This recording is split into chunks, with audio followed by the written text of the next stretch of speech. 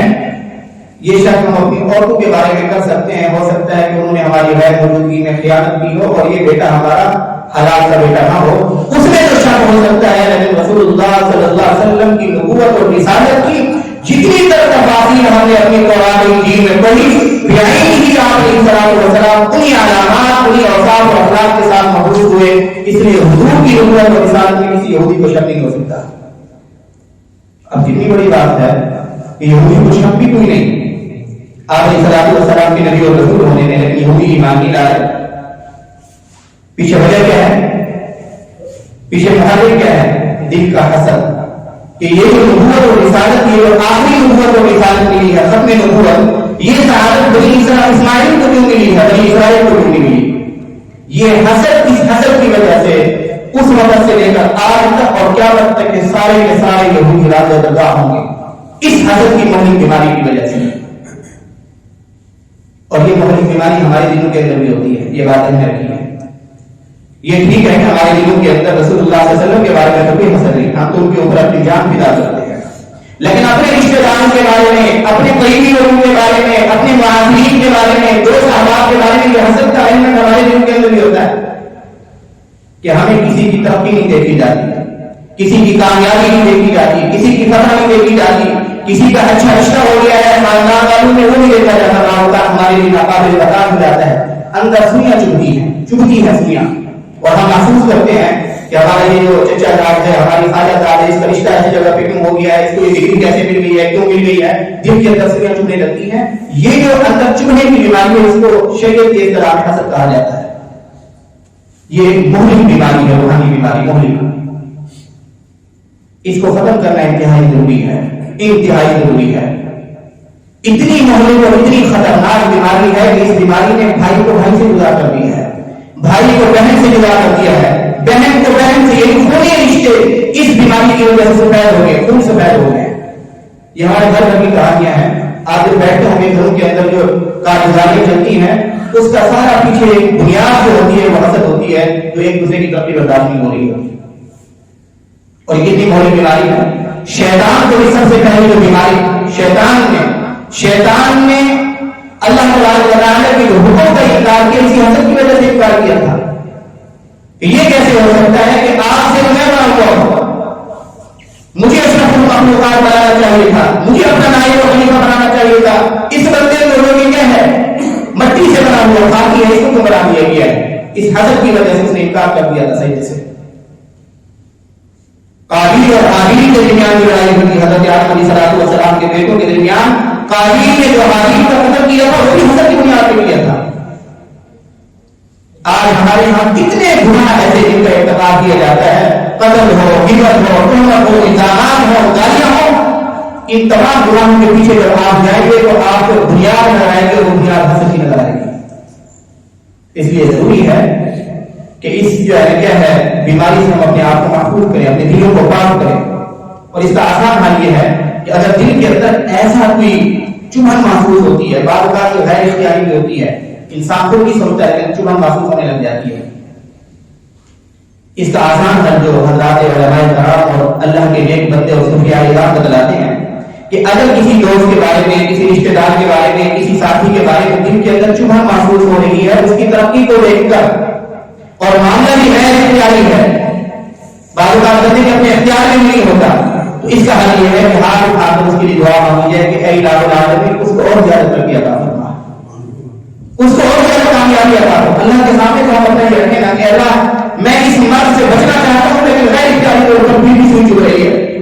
پھر پوچھا کہ اللہ والوں سے، پھر پوچھا گیا کہ حضرت اگر دعائیں کرنے کے بعد، استغفار کرنے کے بعد، اس کے حق میں دعائیں کرنے کے بعد پھر بھی چھپا دی جاتی، تو پھر اللہ والوں نے فرمایا کہ پھر آپ کیا ہیں، آپ مکلف نہیں ہیں، بس آپ اپنا کام جاری رکھیں. آپ اس کے حق میں دعا کرنے کی بات کافی، آپ کو رخ بھی پکڑنی ہوگی. اگر اس کے حق میں مزید دعا کرنے کے بعد، استغفار کرنے کے بعد پھر بھی دل کے اندر چبھن محسوس ہو رہی ہے، حسد محسوس ہو رہا ہے، تو انشاءاللہ اللہ کی ذات ضروری ہے کہ پکڑنی ہوگی. بہرحال اس کو ختم کرنے کی ممکنہ کوشش کرنی چاہیے. اس کا حل یہ ہے کہ اس کے بارے میں اور روایت کرنی چاہیے. تو یہ جو یہودی تھے، یہودی تو رسول اللہ صلی اللہ علیہ وسلم کو جانتے تھے اور وہ کہہ رہے ہیں اور وہ حضرت کو کہہ رہے ہیں کہ آخری نبی مبعوث ہوں گے اور ہم ان کے ساتھ مل کر جزیرۃ العرب سے مبارکہ ختم کر دیں گے، ختم کر دیں گے. آخری صلاۃ والسلام کی بعثت بھی ہوتی ہے لیکن اس کے باوجود آپ نے دیکھا یہود ایمان نہیں لائے. لوگ یہود نے ایمان لائے. اس کی بنیادی وجہ کیا تھی؟ لا علمی نہیں تھی، ناواقفیت نہیں تھی، جہالت نہیں تھی. مشرکین کے اندر زیادہ تر جو غالب اثر رہا ہے اسلام نہ لانے کی وجہ جو رہی ہے وہ جہالت نہیں ہے، لیکن یہود کے اندر اسلام نہ لانے کی وجہ بنیادی طور پر جو غالب اثر رہا ہے وہ حسد کا رہا ہے. یہ ذہن میں رکھیے کہ حسد کس قدر ایمان سے محروم کرنے والی چیز ہے. اچھا 11 نبی کے اندر رسول اللہ صلی اللہ علیہ وسلم موسم حج کے اندر دعوت دینے کے لیے نکلے ہوئے ہیں. اسی اثناء میں کچھ افراد جو کہ خزرج قبیلے کے مدینہ سے آئے ہوئے تھے، مشرک حج کرنے کے لیے مشرک بھی آتے تھے، اپنے طریقے سے حج کرتے تھے، وہ بھی آئے ہوئے تھے. انہوں نے رسول اللہ صلی اللہ علیہ وسلم کو دیکھا، زیارت کی. آپ علیہ السلام کو دعوت دے رہے تھے، انہیں بڑی پسند آئی دعوت اور وہ آپس میں ایک دوسرے کو کہنے لگے یہ تو یہودیوں میں ڈراتے رہتے ہیں کہ ایک نبی مبعوث ہونے والے ہیں، جب وہ مبعوث ہو جائیں گے ہم ان کے ہاتھ پہ ایمان لے آئیں گے اور ان کے ہاتھ پہ ایمان لے کر ان کے ساتھ مل کر تمہارا قلعہ کما کر دیں گے. ہمیں تو یہ وہی نبی معلوم ہوتے ہیں، محسوس ہوتے ہیں. کیوں نہ ایسا کریں کہ ہم مجلس سے اٹھنے سے پہلے ان کے ہاتھ پہ ایمان لے آئیں، ہم ایمان لانے میں پہل کر دیں. ابھی اللہ کی طرف سے ایک غیبی مثبت اور مدد ہے. یعنی ایک فضا بنی تھی مدینہ کے اندر، اسلام کی دعوت کی فضا بنی تھی. اللہ ان کے دلوں میں ڈال رہے ہیں، بڑی بات بھی نہیں ہے، اتنی بھی بڑی بات نہیں تھی، لیکن یہ بات انہیں کلک کر لی، اپیل کر لی یا یہودی جس پیغمبر سے ہمیں ڈراتے ہیں ہم کیوں اس پیغمبر کے ساتھ دیں، ایمان لے آئے اس کے اوپر. سیرت کی کتابوں کے اندر لکھا ہے کہ یہ 6 افراد تھے، ٹوٹل 6 افراد. ان میں حضرت اسعد بن زرارہ رضی اللہ عنہ بھی تھے اور حضرت عوف بن حارث بھی تھے، حضرت رافع بن مالک بھی تھے، چوتھے حضرت قطبہ بن عامر رضی اللہ عنہ، پانچویں حضرت عتبہ بن عامر رضی اللہ عنہ، چھٹے حضرت جابر بن عبداللہ. یہ 4 خزرج قبیلے کے افراد تھے جن کی ملاقات 11 نبی کے اندر موسم حج کے اندر رسول اللہ صلی اللہ علیہ وسلم کے ساتھ ہوتی ہے اور وہ اسی مجلس کے اندر ایمان لے آتے ہیں. 6 افراد ایمان لے آتے ہیں. آپ کو اندازہ لگائیے، ایک طرف مکہ والوں کو آپ نے دن رات ایک کر کے سردی گرمی جو حال بھی آیا ہے نبی علیہ السلام جا کر دعوت دے رہے ہیں، اس دعوت کے اندر اتنا قسم کا ظاہری صورت نظر آ رہا اور اللہ کی طرف سے غیبی مدد. ایک ہی ملاقات کے اندر 6 افراد مشرکین کے اور وہ بھی مدینہ کے اندر رہنے والے خزرج قبیلے سے وہ ایمان لے آتے ہیں. اب یہ ایمان لا کر جاتے ہیں اندر مدینہ کے اندر اور وہاں جا کر جب بھی کسی مجلس میں بیٹھتے ہیں تو رسول اللہ صلی اللہ علیہ وسلم کا ذکر مبارک کرتے ہیں. جب بھی کسی ساتھی کو روز ملتے ہیں تو بتاتے ہیں یار اللہ کے پیغمبر کو دیکھ کے آئے ہیں، ابھی تک ان کے بغیر ہمارا دل بے چین ہے، دعا کریں جلدی کوئی موسم آ جائے پھر جا کر ہم اپنے نبی کی زیارت کریں. سیرت کی کتابوں کے اندر لکھا ہے کہ کچھ عرصہ گزرا کہ مدینہ کے اندر کوئی گھر ایسا نہیں رہا کہ جہاں رسول اللہ صلی اللہ علیہ وسلم کا ذکر نہ ہو رہا ہو، ان 6 افراد کی برکت سے. اگلے سال سن 12 نبی کے اندر اب 11 نبی کے حالات آپ کے سامنے آ گئے، سفر معراج بھی آ گیا اور ان 6 افراد سے ملاقات کی. اب ہم جا رہے ہیں 12 نبی کے اندر. سن 12 نبی کے اندر اب 12 افراد آتے ہیں، 12 افراد مدینہ سے ان مشرکین میں سے. 6 تو یہی تھے بلکہ ان 6 میں سے 5 افراد جو پچھلے سال ایمان لا چکے تھے، 5 یہ تھے، 7 اور بھی ابھی تک ایمان نہیں لائے وہ آئے اور وہ 12 افراد آتے ہیں رسول اللہ صلی اللہ علیہ وسلم سے ملاقات کرتے ہیں موسم حج کے اندر. اور یہ ملاقات ہوتی ہے مینا کے اندر جو عقبہ ہے، وہاں کی مسجد عقبہ ہے، عقبہ گھاٹی کو کہتے ہیں. اس جگہ پر رسول اللہ صلی اللہ علیہ وسلم کے ساتھ ان کی ملاقات ہوئی جہاں مسجد عقبہ ہے. اور یہ 12 کے 12 افراد رسول اللہ صلی اللہ علیہ وسلم کی وجہ سے بیٹھتے ہیں. یہ سارے کے سارے بقیہ لوگ حضور علیہ السلام کے ہاتھ پہ ایمان لے آتے ہیں اور حضور علیہ السلام کے ہاتھ پر بیعت کرتے ہیں. یہ 12 کے 12 لوگ بیعت کر رہے ہیں، بیعت کر رہے ہیں کہ اللہ یہ حضور علیہ السلام کی کلمات سے دہرا رہے تھے. آپ علیہ السلام پہلے کلمات پڑھ رہے تھے اور پھر کلمات دہراتے جا رہے تھے. یہ بیعت کے الفاظ تھے.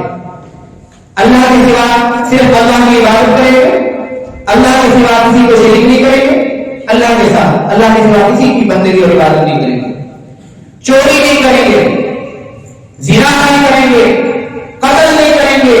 قتل